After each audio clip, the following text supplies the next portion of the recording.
What if the river could grant you anything, but the price was your soul? In a peaceful Yoruba village where gods were honored and monsters only lived in bedtime tales, one man dared to ask for power, real power, from a mysterious mermaid of the ancient river. His name was Ajani, and he was once the pride of Araromi. But when power whispered lies into his heart, Ajani turned from hero to horror. Villages burned, elders wept, and only one man stood between him and total darkness, a quiet priest warrior named Odewale. This is not just a tale, it's a warning. Will the spirit of the river save them or destroy everything? Stay with us till the end, because the battle between light and shadow is just beginning.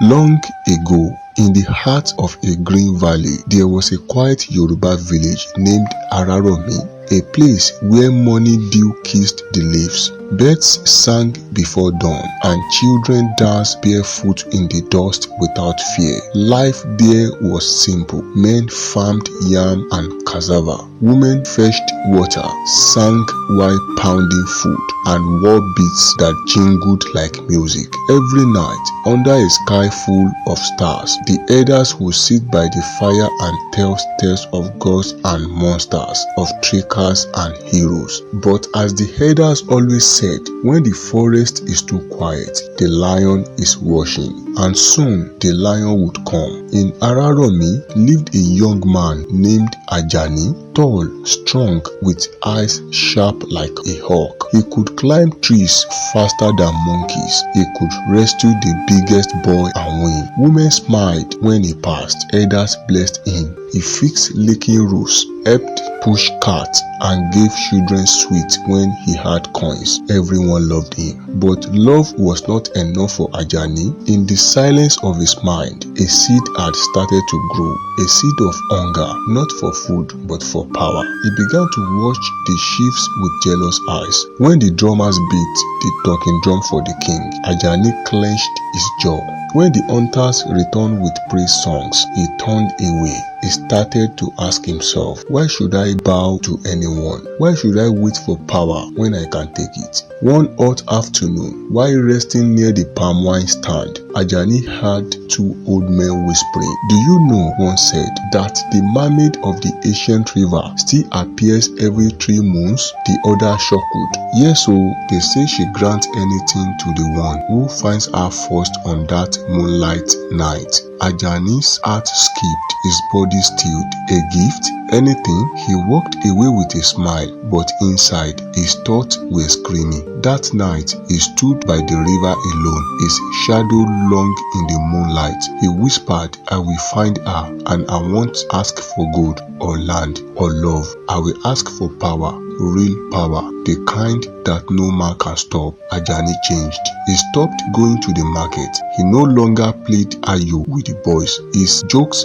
faded. His eyes became cold. He began to study the sky. He followed the moon's dance. He met with babalawos in secret, gave them gifts of kola nuts, and lied, saying, I want to protect our village. But inside his heart had only one dream, to command the world. For 3 full moons, he walked in shadows. He tied red and black charms, sharpened blade under moonlight, and buried bones under his hut. No one knew what he was doing, but some began to whisper, Ajani is not the same again. Then came the 3rd moon. The night air turned cold. Frogs were silent. Even the wind refused to blow. Ajani, dressed in a dark cloth, walked barefoot to the ancient river of Onumare. The water was still. It reflected the moon like a giant mirror. Suddenly, the river began to shimmer. Ripples spread, glowing with light, and then she rose. Her name was Ajakalu, a mermaid with skin like silver, eyes deep as time, and voice that sounded like forgotten songs. She looked at Ajani without blinking. He knelt slowly. "Great one," he said with a smooth tongue, "I am just a poor man. I wish to protect my people, but I am weak. Please, give me strength to fight evil." But his heart spoke a different truth. "Make me a god among men." Ajakalu saw the truth but said nothing. She touched the water. It turned blue. She leaned close, whispered a secret into his ear, and vanished into mist. Ajani stood, changed. He could feel it. It rushed through his veins. His eyes burned with fire. His voice echoed like thunder. He could command spirits, bend flames, speak words that froze animals mid-step, but he did not protect anyone. He became a curse. At first, the changes were small. A child went missing. A goat was found dead with its eyes wide open. One elder woke up to see strange markings on her walls, symbols no one could read. People grew afraid, and then came the storm. Ajani returned, but not as the helpful young man they once knew. He rode a massive black horse with eyes like hot coal. His face was covered in white arch. Around his waist, charms made of bone and feather rattled like chains. Behind him marked 40 men, wild, cruel, laughing like hyenas. They became shadows in the night. They raided Araromi, then Agbonrin, then Okeigbo. They slapped chiefs, burned yam barns, broke sacred shrines, and tied elders to trees. Ajani did not speak much, but when he whispered in a strange tongue, fire would appear or thunder would strike. His enemies froze. His name spread like wildfire. Ajani the Black Rider. The hunters stopped hunting. Warriors stayed in their huts. Even Babalawos locked their doors. The village cried. In the king's palace, Kabiyesi Adekunle sat with a heavy heart.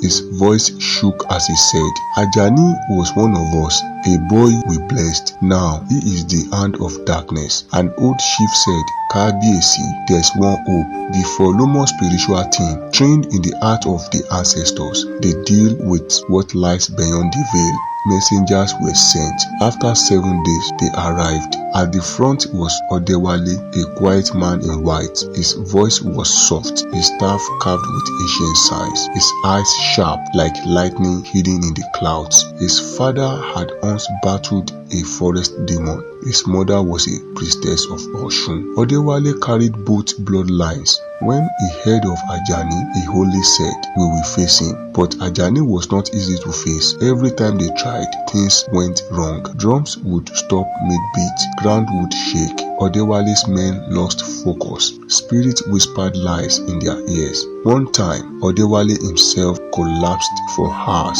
His dreams filled with burning rivers, and then Ajani made it personal. He sent his gang to attack Odewale's home. They beat his blind grandmother, tied up his younger brother, burnt the sacred drum passed down for 3 generations. When Odewale returned, he found only ash and silence. He did not cry, he did not scream. He walked into the forest and vanished for 3 days. He fasted. He spoke to no one. On the 4th night, he built a small fire, placed 7 cowries around it, and whispered to the wind. Where does his power come from? The wind blew hard. The trees bent. The fire turned blue. A voice spoke. "Go to the ancient river. Speak to the one who gave. Only she can unmake what she made." Odewale journeyed alone. He passed talking trees, spirits in the shape of owls, streams that showed memories. At last, he reached the ancient river. The moon was gone. All was dark. He sang an old song,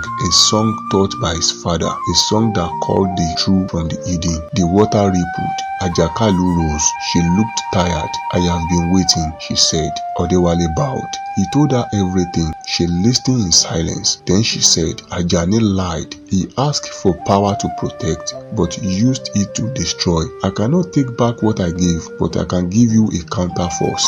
She placed a glowing mark on his chest. She handed him a god of spirit water. "Drink this before battle, and if you face death, call my name. Only once I will come." The final day came. Ajani heard whispers of Odewale's return. He laughed. "Let him come, I will turn him to smoke." He gathered his men, painted their faces, summoned evil spirits. But when they reached Araromi, only one man stood, Odewale, alone, calm, ready. Ajani shouted, "Is this your army?" Odewale drank from the god. The sky turned grey. Lightning danced above. Ajani raised his hand. Flames shot forward. Odewale whispered, "Ajakalu, the river road." Wind howled like crying children. Ajani's men began to collapse. Some screamed and ran. Some vomited black smoke. Their charms turned to ash. Ajani stood alone. Then chain of spirit light wrapped around him mid-air. He screamed, he fought, but it was over. He fell powerless. The villagers came out slowly. When they saw Ajani on the ground, tied by spirit chain, they wept, not out of fear, but relief. Kabiyesi removed his crown. He bowed. "You have saved us." Odewale turned to the river. He whispered, "Thank you." And deep in the water, Ajakalu smiled and sank back into the deep forever. Power is not always a blessing, it is a test. When a man lies to the spirit, the price is heavy. And when evil grows, it takes more than charms to stop it. It takes courage, truth, and sacrifice. That is how Ajani, once loved, became feared, and how one man, Odewale, light a candle in the dark. If you enjoy this amazing story, don't forget to like, comment, and subscribe for more powerful African folktales and original legends.